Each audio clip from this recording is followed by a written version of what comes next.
Have you ever felt invisible? Like your accomplishments were just footnotes? Like the people who should celebrate you the most are the ones who see you the least? This isn't just a story about getting even, it's a story about being seen, truly seen, when others have chosen to look away. It begins in a city of bright lights and cold shoulders with a woman named Chloe Park, 35 years old, a force in the real estate world, yet, in the eyes of her own family, still somehow the little sister who hadn't quite measured up. The news of her brother's engagement party in a glittering Los Angeles penthouse arrived not with a personal call, but a generic electronic invitation, an invitation that conveniently left her name off the guest list. Not a mistake, she knew, a statement, a clear, painful message delivered not in words, but in exclusion. For years, she'd poured her life into building her career, into proving her capability after everything. After the failed engagement to David, a man her family had adored, a man who had left her feeling broken and worthless.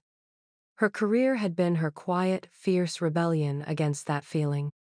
She'd closed deals that made headlines, built a portfolio that spoke volumes about her sharp mind and relentless drive. But family dynamics, especially hers, were a different kind of negotiation. They saw the suits, the success, but they remembered the public breakup, the perceived failure, and perhaps, they simply couldn't reconcile the quiet, often overlooked Chloe they thought they knew with the powerful woman she had become. The party was happening in a building she knew well, a landmark of LA luxury. A place where status was measured in square footage and views. The irony was a bitter taste, left off the list, uninvited, for her own brother's engagement party. Most people might have sent a polite gift, maybe a text, and swallowed the hurt, but Chloe wasn't most people, not anymore.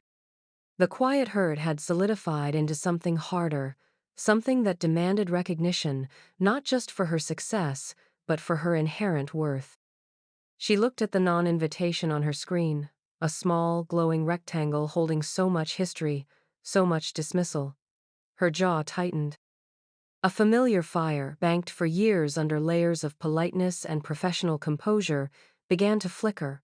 This wasn't about a party. This was about respect. This was about acknowledging her place, not just in the world, but in her own family.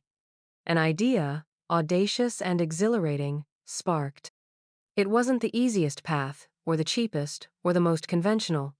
It was, however, the most definitive. And for the first time in a long time, facing her family didn't feel like facing a wall. It felt like walking through a door she would open herself. The decision solidified quickly, with the same speed and precision she used in closing multi-million-dollar deals. It wasn't impulsive, it was calculated, strategic, and deeply personal. She wasn't going to crash the party, she was going to arrive, on her terms. The private jet touched down in Los Angeles with the smooth efficiency Chloe expected.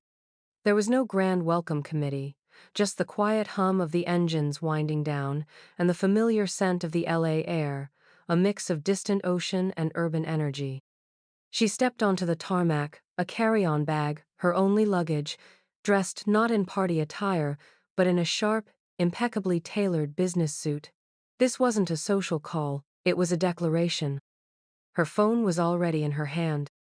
While the city unfolded outside the car window on the drive from the airport, Chloe was deep in conversation, her voice low, controlled, negotiating terms, confirming wires, tying up loose ends on a transaction set to close that very afternoon.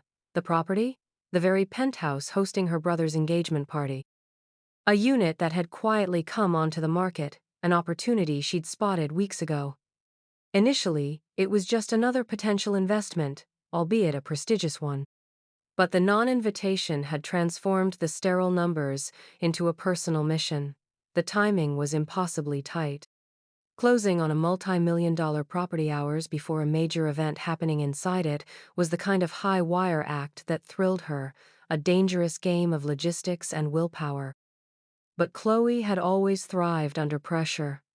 The lawyers were working overtime, The bank transfers were racing against the clock, and the property management was being notified of the change in ownership. Every signature, every digital file sent, felt like another brick in the foundation of her quiet, carefully planned countermove. As the car navigated the familiar LA traffic, the building where the party was being held loomed larger, a glass and steel monolith against the late afternoon sky. From the outside, it was just a building. Tonight, it was center stage.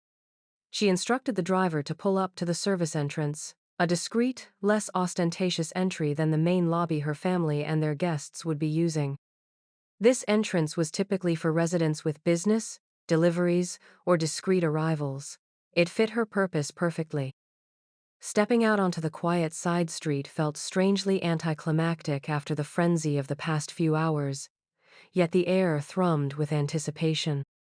She straightened her suit jacket, took a deep breath, and walked towards the service entrance door. No fanfare, no flashing lights, just the quiet click of her heels on the pavement. She was here. Uninvited to the party but very much present. The game had begun, not with a bang, but with the quiet confidence of a woman who knew exactly what she was doing. The doorman at the service entrance was a man named Gus, his uniform crisp, his expression initially one of polite, weary inquiry. He looked at Chloe, standing there in her sharp suit, a figure who didn't quite fit the usual profile of someone using this entrance just before a major event upstairs. "Evening, miss?" he said, his voice level, professional. "Delivery or resident business?" Chloe offered a small, tight smile. "Resident business," she replied, her voice calm, authoritative. She didn't elaborate immediately. Gus looked at her expectantly, his gaze lingering for a moment, assessing. He had seen it all in this building. Movie stars trying to sneak in unnoticed, billionaires arriving by private elevator, elaborate parties being set up. He had a nose for who belonged and who didn't, a quiet intuition honed by years of observation. Chloe didn't look like a delivery person, but she also didn't look like one of the regular residents he knew by sight, especially not one heading to the penthouse. There was a moment of silent hesitation, a subtle barrier of skepticism. This was the gatekeeper, not malicious, perhaps, but a guardian of the established order, the known list. "May I ask which residence?" Gus inquired, his tone still polite, but with a hint of formality that signaled he required verification. The air hung heavy with the unspoken challenge. Chloe met his gaze directly. "The penthouse," she stated simply. Gus blinked. "The penthouse. The one hosting the engagement party. The one that, as far as his information went, was owned by a shell corporation registered offshore, managed by a firm he dealt with occasionally. A company whose representative hadn't mentioned a change of ownership, let alone a new owner showing up unannounced just before a huge event."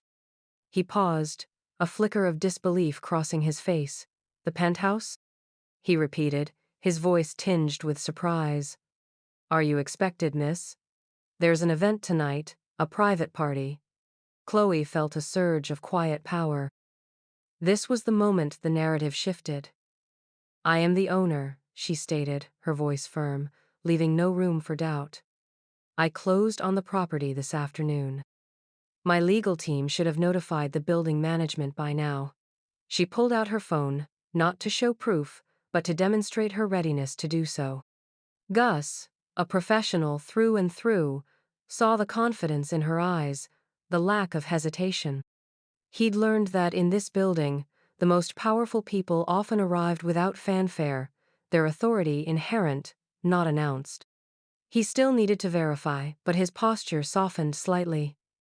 "One moment, miss," he said, picking up the internal phone.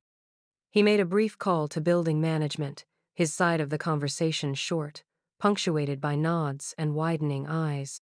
He hung up the phone and turned back to Chloe, his expression now one of respectful awe. "Miss Park," he said, his voice entirely different, deferential. "My apologies. We just received the notification. Congratulations on your acquisition. How may I assist you?" The gate had opened. Not because she begged, not because she was on a list, but because she owned the key. Gus, now transformed from a potential obstacle into a helpful guide, escorted Chloe not to the main elevators used by the party guests, but to a private service elevator, typically reserved for staff or for residents requiring discreet transport. This aligned perfectly with Chloe's plan. She didn't want a grand entrance yet.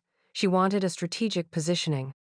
As they ascended, the sounds of the party, distant music, muffled laughter, became faintly audible, a strange soundtrack to her quiet, determined journey upwards. The elevator was swift and silent, a stark contrast to the emotional turmoil she felt simmering beneath her calm exterior. Gus remained respectfully silent, perhaps sensing the weight of the moment, or simply maintaining professional discretion. Chloe stood straight, her reflection in the polished steel doors showing a woman composed, resolute. The higher they climbed, the more the city lights spread out below, a glittering tapestry that seemed to mock the small, confined world of her family's expectations she was leaving behind. The penthouse occupied the entire top floor, a sprawling space designed for luxury and entertainment. Stepping out of the service elevator into a discreet vestibule felt like entering a different world, separate from the revelry happening just beyond the walls. Gus showed her to an internal door that led into the main living area of the penthouse. "The party is mostly in the main salon and terrace, Miss Park," Gus informed her quietly. "Would you like me to announce you, or perhaps direct you to a quieter area first?" Chloe paused, listening for a moment to the distant murmur of voices and music. She wasn't ready to walk into the heart of the party yet, not quite. She needed a moment to herself, in her space, before facing the people who had deliberately excluded her. "Could you show me the master suite?"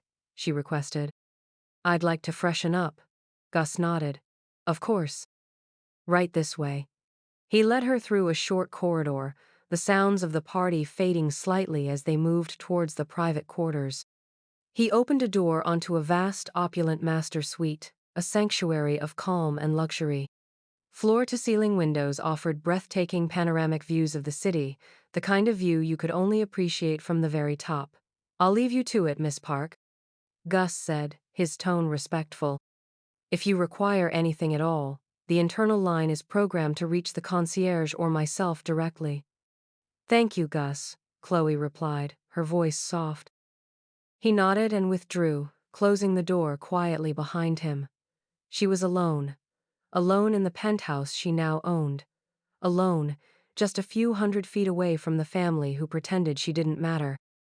The silence in the master suite was profound, broken only by the faint thrum of her own heartbeat. She walked over to the window, gazing out at the glittering cityscape. This view, this space, it represented not just financial success, but a profound reclaiming of her own narrative. She hadn't been invited to the party, but she owned the venue. The realization settled deep within her, a quiet, powerful truth. Standing by the window, gazing out at the sprawling city below, Chloe felt a strange sense of peace settle over her, quickly followed by a wave of determination. This wasn't just property, it was proof. Proof of her resilience, her capability, her refusal to be defined by past failures or present slights. She had been told, implicitly and explicitly, that she wasn't enough. Not enough for David, not enough to be included in significant family moments. This penthouse, this view, was a silent, undeniable retort. She took a few deep breaths, letting the vastness of the city outside fill her lungs. The party sounds seemed miles away now, just a distant, insignificant echo. She wasn't crashing anything. She was simply inhabiting her own space. She checked her reflection in the large mirror.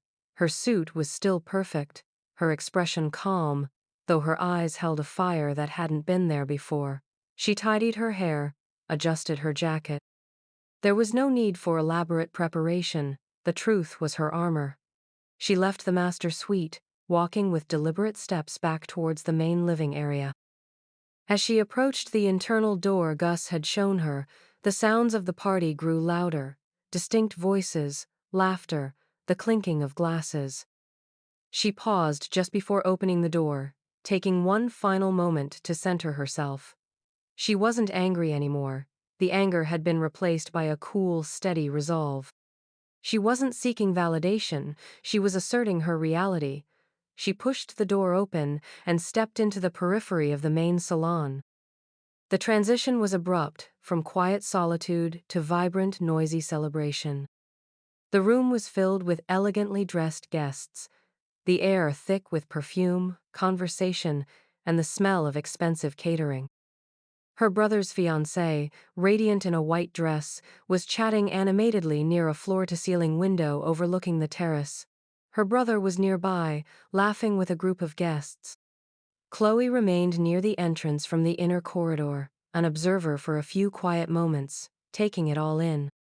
No one noticed her immediately. A familiar feeling of invisibility washing over her, quickly dismissed. She wasn't invisible, they were simply not looking. Then, across the crowded room, she saw him. David. He was standing by the bar, talking easily with someone, looking just as charming, just as self-assured as he always had. Seeing him brought back a flood of unwanted memories, the pain of the breakup, the humiliation, the years it had taken to rebuild her self-worth. He represented a significant part of why she had been overlooked, why her family had treated her with a mixture of pity and disappointment. He was the ghost in the room, a reminder of the narrative they still held on to. As Chloe stood there, a quiet observer on the edge of her own property, watching the party unfold, the sight of David talking casually by the bar felt like a punch to the gut. It wasn't just the reminder of the failed engagement, it was the realization that her family's perception of her had been so heavily colored by that relationship and its public dissolution. They saw her through the lens of that failure, rather than through the lens of her subsequent, hard-won success. David, meanwhile, seemed to have moved on effortlessly, still circulating in their family's orbit, still welcomed, still present, while she had been deliberately excluded. The injustice of it, quiet and simmering, threatened to boil over, but she held it in check. Anger wouldn't serve her here.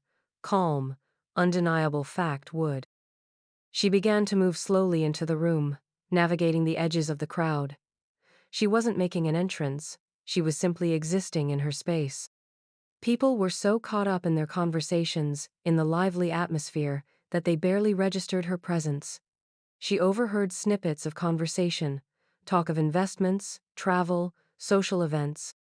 The superficial hum of a world that often prioritized appearance over substance. She felt a million miles away from it, despite being right in the middle of it.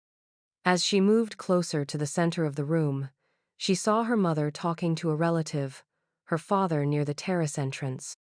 They looked happy, relaxed, completely unaware that the daughter they had deemed unworthy of an invitation was now walking among them. The disconnect was jarring. How could they be celebrating family, literally under her roof, while deliberately excluding her? It was a level of passive cruelty that stung more than any direct confrontation. Her eyes drifted back to David. He glanced her way then, his eyes scanning the room. His gaze swept over her, then flicked away, clearly not recognizing her in this context, perhaps not expecting to see her at all, especially not dressed in a business suit while others wore cocktail attire. The dismissal, even unintentional, was a familiar ache. He looked away, back to his conversation, a faint, oblivious smile on his face. Chloe stopped moving. She stood perfectly still, her presence, a quiet anchor in the swirling room. It was time, not for drama, but for truth. She needed to speak, not just to David, but to the unspoken narrative that had held her captive for years. She needed to reclaim her story, right here, right now, on her terms, in the space that belonged to her. She took another steadying breath and began to walk directly towards the bar where David stood. Her steps were measured, deliberate, carrying the weight of years of being overlooked. Chloe walked towards David with a quiet confidence that felt new, even to herself. The room still buzzed around her, a tapestry of sound and movement that she now moved through with purpose. As she got closer, David's conversation partner excused himself, leaving David standing alone for a moment. He turned slightly, perhaps to signal the bartender, and saw her approaching. Recognition dawned on his face, quickly followed by surprise, and then a flicker of something she couldn't quite read, perhaps discomfort, perhaps curiosity. His smile faltered. "Chloe?" he said, his voice low, a question weighted with disbelief. She stopped a few feet from him. The noise of the party seemed to recede, focusing the world down to just the two of them. "Hello, David," she replied, her voice calm and clear, cutting through the ambient noise. There was no anger in her tone, just a quiet certainty. He recovered quickly, plastering on a polite, slightly awkward smile. "What are you doing here?" I didn't realize you were invited." The words "I didn't realize you were invited" hung in the air, a stark reminder of her family's intentional oversight. She met his gaze directly. "I wasn't," she stated simply. David's eyebrows raised slightly. He looked around, as if expecting someone to escort her out. The implicit judgment in his look, the assumption that she would crash a party she wasn't welcome at, was a familiar pain. It was the same look she had seen from him before, the one that said she wasn't quite measuring up, not quite what he or her family expected. "Oh," he said, fumbling for words. "Right. Well, it's a lovely party. Congrats to your brother." He gestured vaguely around the room, clearly trying to steer the conversation away from her uninvited presence. Chloe held his gaze, refusing to be deflected. "It is a lovely party," she agreed softly. "Held in a truly spectacular location." She paused, letting her words hang in the air. "Amazing view." David nodded, following her lead, perhaps thinking she was trying to find common ground. "Yes, it really is. The penthouse here is incredible. Must cost a fortune." This was it. The moment, years in the making. Not just about him, but about the whole narrative he represented, the one her family clung to. The narrative of her perceived failure. She allowed a small, knowing smile to touch her lips. "It did," she said. Her voice was still quiet, but carried absolute conviction. David frowned slightly, not understanding. "Did what?" he asked. "Cost a fortune?" She clarified. "It did cost a fortune, and I should know." She paused, letting the weight of the statement sink in. "Because I bought it." David stared at her. His eyes widened, his smile completely gone. The easy confidence drained from his face, replaced by stunned silence. The noise of the party felt deafening now, a stark contrast to the quiet intensity of their exchange. David's stunned silence stretched, his eyes fixed on Chloe, searching for any sign of a joke or exaggeration. The idea was clearly so far outside his perception of her, so alien to the narrative he held, that his mind struggled to process it. You bought the penthouse?" He stammered, the words barely a whisper over the party din. He looked around the opulent space, then back at her tailored suit, the quiet confidence in her posture. It didn't compute. Chloe simply nodded, a quiet affirmation that needed no further explanation. "Yes, David," she confirmed. "I closed on it this afternoon." The reality of her statement seemed to wash over him. The uninvited guest wasn't crashing, she was the owner. The implications were staggering. He knew what properties like this cost, especially in this market, in this building. It represented a level of success far beyond what he, or likely her family, had ever attributed to her. He opened his mouth to speak again, but no sound came out. Just then, her brother, Michael, saw her. His eyes widened in surprise, then narrowed in confusion and annoyance. He said something quickly to the group he was with and began making his way towards her, navigating through the crowd. He reached them, his expression a mixture of frustration and disbelief. "Chloe, what are you doing here?" he demanded, his voice sharp, carrying the unspoken accusation of crashing his party. His fiancée, Emily, followed closely behind him, her face mirroring his surprise. Chloe turned from David to face her brother. The juxtaposition of his annoyed face and David's speechless shock was almost comical, but she felt no humor, only a quiet sense of vindication. "Hello, Michael," she said, her voice still calm, addressing him directly. "Hello, Emily. Congratulations on your engagement." Michael ignored the pleasantry. "You weren't invited, Chloe, you know that. Why would you just show up?" The raw dismissal in his tone was a familiar wound. Chloe didn't flinch. "I'm aware I wasn't on the guest list," she said, "but I felt it was important to be here tonight. Especially as the event is taking place." She paused, her gaze sweeping around the magnificent room. "In my home." Silence fell between them. Michael stared at her, utterly bewildered. Emily looked from Michael to Chloe, her expression confused. David remained frozen, a statue of disbelief. "Your home?" Michael repeated, a scoff building in his voice, as if preparing to humor a delusional statement. "What are you talking about?" Chloe's expression remained serene. "This penthouse," she explained, her voice carrying just enough to be heard by those immediately around them, causing a few heads to turn. "I purchased it today, closed on the deal this afternoon. So, while I may not have been invited to your party, I am, in fact, the owner of the venue." The silence that followed Chloe's declaration was absolute, a pocket of stunned quiet in the middle of the buzzing party. Michael's face went pale, his mouth slightly agape. Emily's eyes widened, flickering between Chloe and the luxurious surroundings, as if seeing the penthouse for the first time through new eyes. David, who had finally seemed to regain some semblance of composure, simply stared, the truth crashing down on him with full force. A few guests nearby, having overheard the exchange, began to whisper, their eyes fixed on Chloe. The air crackled with disbelief and dawning realization. Michael finally found his voice, but it was shaky, uncertain. That's impossible, Chloe. This penthouse belongs to a corporation." Chloe gave a small, knowing smile. "Yes," she agreed. "My corporation, Park Holdings. I'm the sole shareholder." She paused, letting that sink in. "The paperwork is all filed. The building management has been notified. Gus downstairs can confirm if you like." She gestured vaguely towards the service entrance area. Michael was speechless.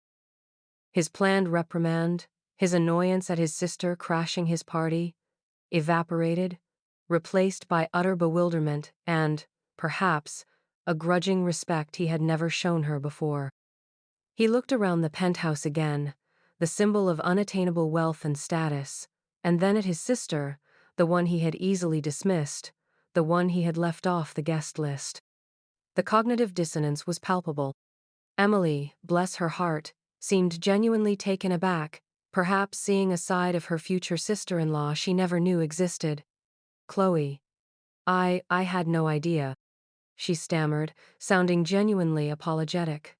Chloe offered her a soft, understanding look. Her issue wasn't with Emily. She turned her attention back to Michael, her gaze steady. "You left me off the guest list, Michael," she said, her voice low, devoid of accusation, simply stating a fact. "You made it clear I wasn't welcome, but I needed you to understand something. You don't get to decide my worth. You don't get to decide my place. Not anymore." She glanced at David, who was still rooted to the spot, looking utterly defeated. "None of you do." The quiet strength in her voice, the undeniable reality of her position, standing as the owner in the center of the space they were merely borrowing, shifted the power dynamic entirely. The overlooked sister, the perceived failure, had just demonstrated a level of power and success that dwarfed anything in the room. It wasn't about showing off wealth, it was about revealing a strength they had deliberately ignored.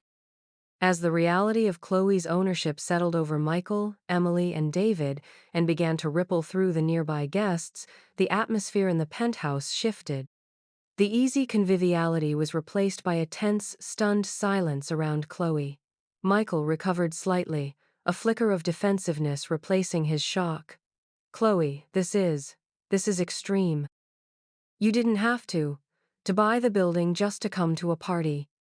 He sounded almost accusatory, as if her success was an inconvenience, a dramatic overreaction. Chloe's smile didn't waver. I didn't buy the building just to come to the party, Michael. She corrected him gently. I bought the penthouse because it was a smart investment. The timing of your party here was coincidental.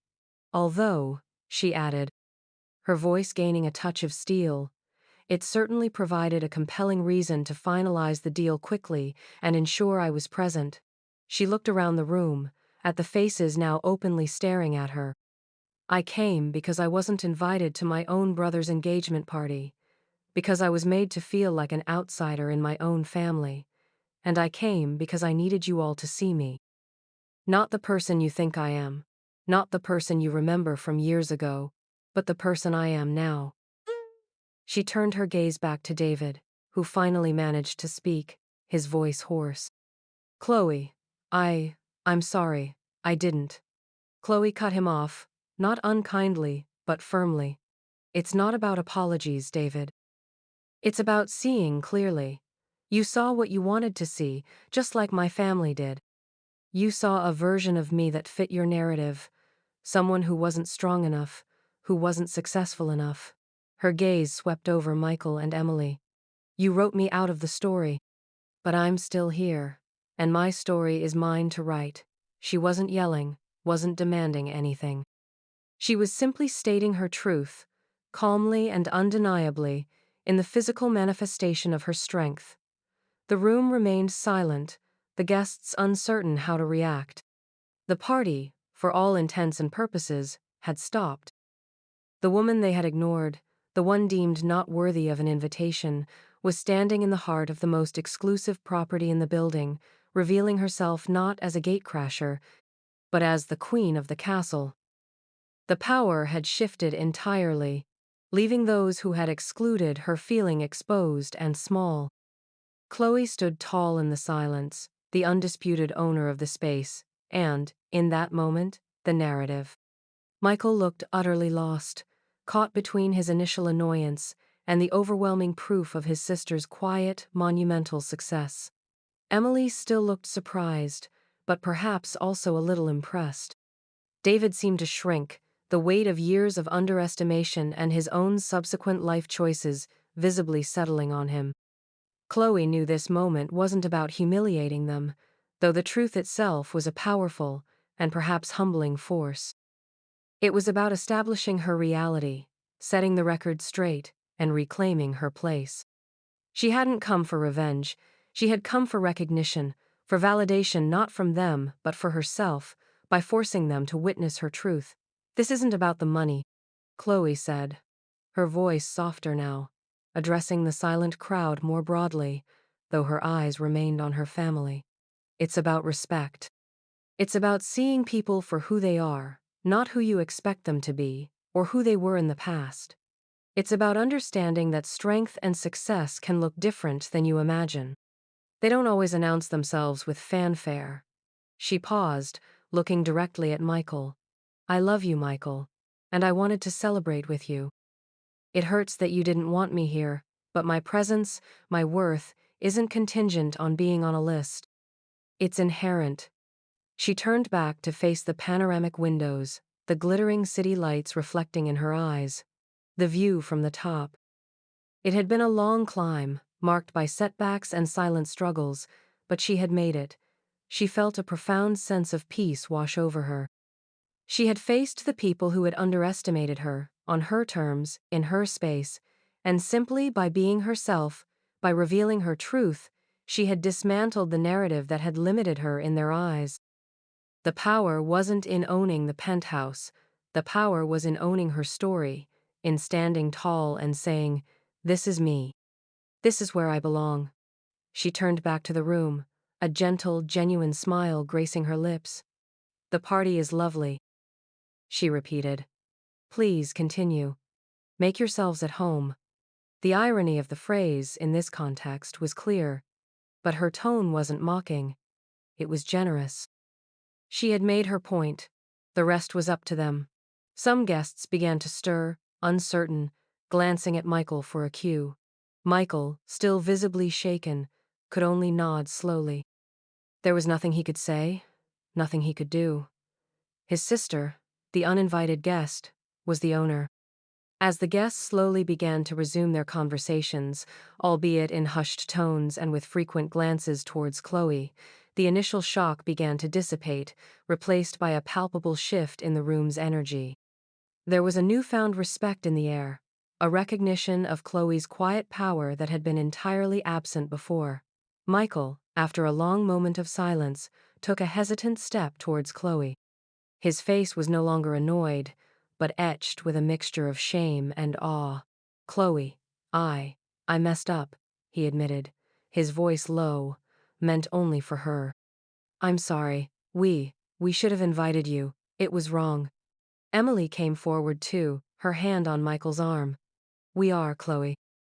"Truly," she said, her sincerity evident. Chloe looked at her brother, the person who had hurt her the most by his exclusion. The anger was gone, replaced by a weary understanding of old family patterns. "Yes, Michael," she said softly. "You did mess up, but thank you for saying that. It wasn't a full reconciliation, not yet, perhaps not ever in the way things used to be, but it was a start. A crack in the wall." She then looked at David, who had finally moved from the bar, looking utterly deflated. He didn't approach. Aker simply offered a small, sad nod from a distance, a silent acknowledgement of his own misjudgment, his own limited view of her. The confrontation wasn't a shouting match, it was a quiet unveiling, a demonstration of strength that rendered arguments unnecessary. Chloe didn't need to be loud to be heard. She had spoken in the language of undeniable reality, a language her family and ex-fiancé understood all too well. She had proven her worth, not by seeking their approval, but by simply inhabiting the space she had built for herself. The remainder of the evening was different. Chloe didn't join the main party, didn't mingle and pretend everything was fine. She retreated slightly, finding a quiet corner near the panoramic windows, observing the city lights and the subtle shifts in the room. Some guests approached her hesitantly, offering congratulations or expressing surprise, their initial dismissal replaced by curiosity and admiration. Her parents, when they eventually navigated their way through the room to her, looked stunned and deeply uncomfortable.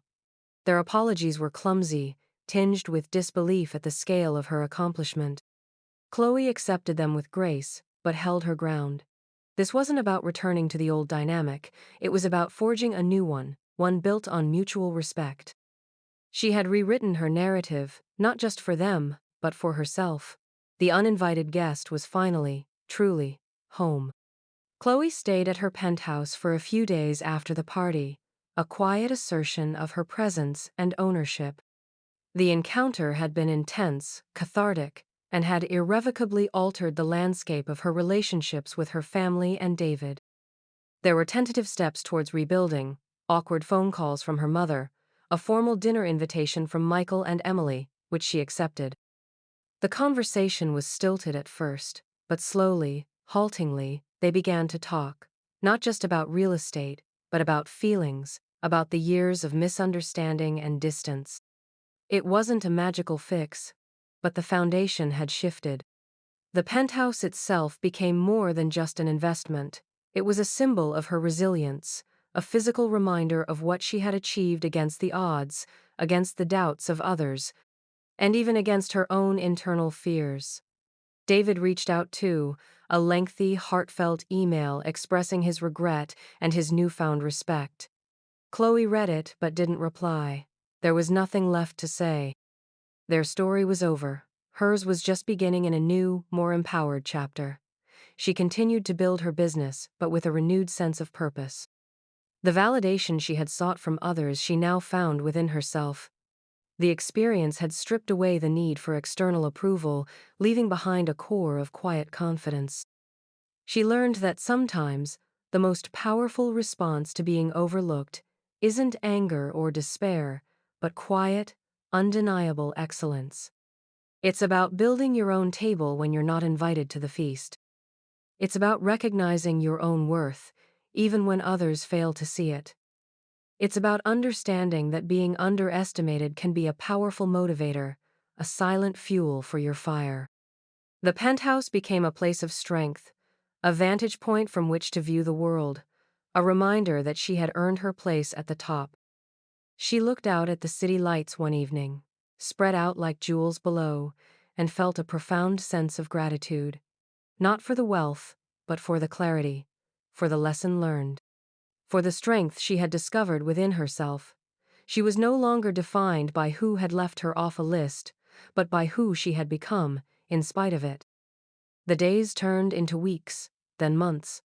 Life moved on, carrying with it the echoes of that night in the penthouse. For Chloe, the incident wasn't just a single dramatic event, it was a turning point, a catalyst for deeper introspection and change. The relationship with her brother began a slow, delicate mend. Michael, having witnessed his sister's strength and success in such an undeniable way, started to see her differently.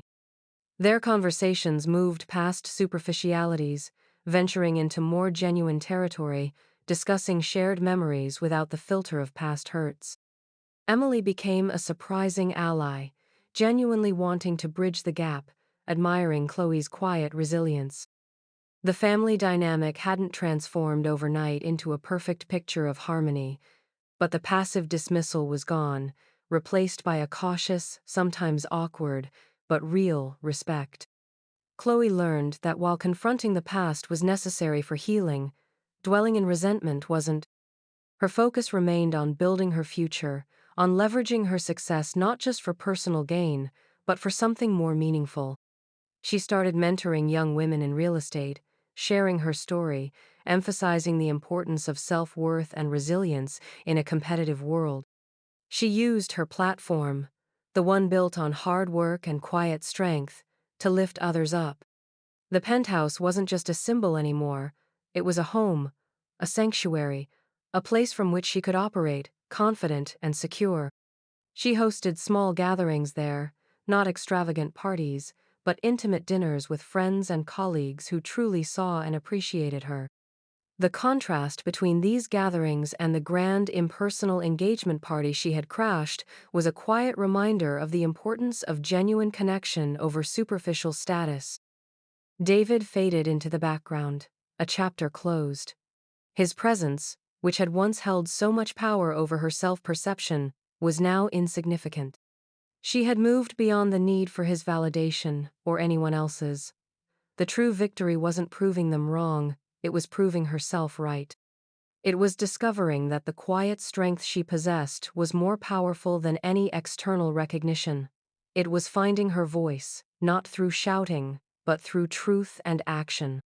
The quiet triumph of that night in the penthouse resonated far beyond the polished walls and stunning views. It became a cornerstone of Chloe's personal philosophy. She continued to work tirelessly, expanding her business empire, but her motivation had fundamentally shifted. It was no longer about proving others wrong, it was about fulfilling her own potential and using her resources to create positive change. She invested in community development projects, particularly those focused on providing affordable housing and supporting women entrepreneurs. Her success became a means to an end, that end being to build a more equitable and supportive world, the kind of world where talent and hard work aren't overlooked, where people are seen and valued regardless of their background or past mistakes.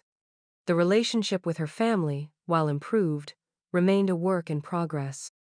There were still moments of awkwardness, remnants of old patterns, but the foundation of respect had been laid.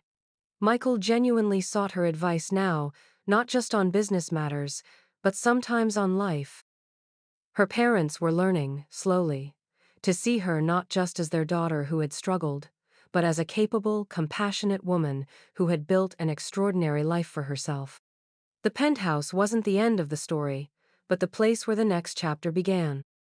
It was a reminder that sometimes you have to create your own access, build your own door, when others refuse to open one for you. It was a testament to the power of quiet determination, the kind that doesn't seek applause but simply gets the job done. Chloe learned that being overlooked isn't a sentence, it's an opportunity. An opportunity to build something stronger, truer, and more resilient in the quiet spaces where others aren't watching. An opportunity to define yourself, on your own terms, brick by painstaking brick, until the structure you've built is so undeniable, so magnificent, that no one can possibly look away. And in doing so, you don't just change how they see you change how you see yourself. Standing on the terrace of her penthouse, years later, Chloe Park looked out at the city that had once felt so unwelcoming, so full of judgment. The lights sparkled below, a familiar sight that no longer held the sting of past hurts. The penthouse wasn't just a home or an investment, it was a monument to resilience, a physical representation of the quiet strength that had carried her through years of being underestimated. The engagement party felt like a distant memory, the confrontation with David and her family, a pivotal scene in a story that had since unfolded into something rich and meaningful. She had built bridges, not just with her family, but within herself. The need for external validation had long dissipated, replaced by a deep well of self-worth. She had learned that true power wasn't about dominating others or proving them wrong through flash and spectacle, but about owning your truth, living authentically, and quietly building a life of substance. It was about recognizing your own value, independent of anyone else's opinion or approval. It was about showing up for yourself, consistently, and without apology. The quiet woman who had been left off a guest list had become a leader, a mentor, a force for good, her influence expanding far beyond the walls of her stunning home. Her story wasn't just about a dramatic entrance. It was about the quiet work that happens when no one is watching, the grit and determination that build empires, both external and internal. It was a testament to the fact that being underestimated isn't the end, it's the beginning of your real power. The power to define yourself, on your own terms. The power to build your own world, where you are not just seen, but celebrated for exactly who you are. So, what about you? Have you ever felt overlooked, underestimated, or left off a list? It's easy to let the world define you, to let others' opinions shape your self-worth. But this story, Chloe's story, is a powerful reminder that your value isn't determined by who invites you to their party, or who recognizes your accomplishments on their timeline. Your worth is inherent. Your strength is forged in the quiet moments of perseverance. You don't need permission to be seen. You just need to stand in your truth and build your own space. Maybe your penthouse isn't a luxury apartment. Maybe it's a skill you hone in secret, a business you build from the ground up, an act of quiet kindness that changes a life, a personal boundary you fiercely protect. Whatever it is, build it, nurture it, let your actions, your quiet determination, speak for you. Don't wait for an invitation to live your fullest life, or to recognize your own incredible value. Recognize it now. Start building now. Because the most spectacular views are always from the spaces you build for yourself. Share this story if you know someone who needs to be reminded of their own inherent worth. Comment below with what building your penthouse means for you. And remember, the most powerful response to being underestimated is to quietly become undeniable.